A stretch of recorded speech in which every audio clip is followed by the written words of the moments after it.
In your research, did you discover any connection between shame and anxiety?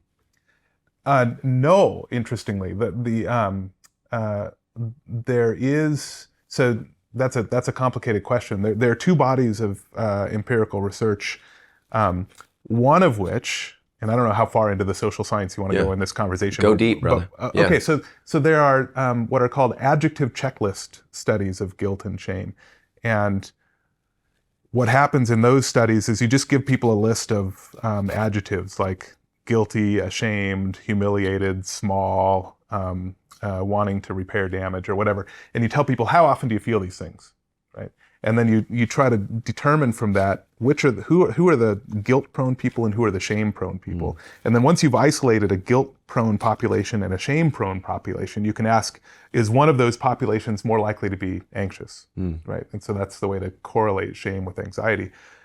On the adjective checklist studies like that, shame doesn't correlate with anxiety any more than guilt. Neither of them correlates with anxiety until they get to a certain level of frequency, and then they both correlate with Oh, anxiety. wow. Okay. So chronic shame and chronic guilt will correlate with anxiety, but guilt and shame at modest levels don't.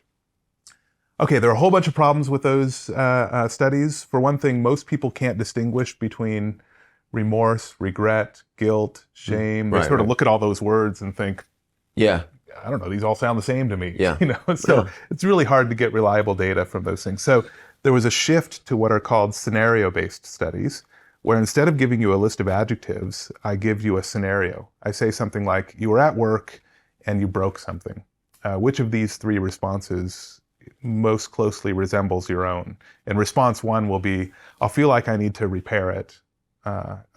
Response two will be, I'd feel like quitting my job and hiding away or something like that. Wow. And so some of these responses will be coded as shame responses and others will be coded as guilt responses. And then you isolate your shame-prone people and your guilt-prone people by how they respond to these scenarios.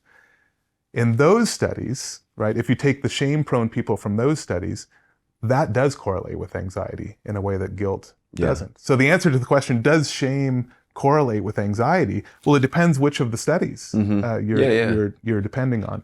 In my own view, part of what I've argued in the book is that these scenario-based studies are the ones that conflate shame and low self-esteem. And so the reason they suggest that shame correlates with anxiety is because they're confusing shame with low self-esteem.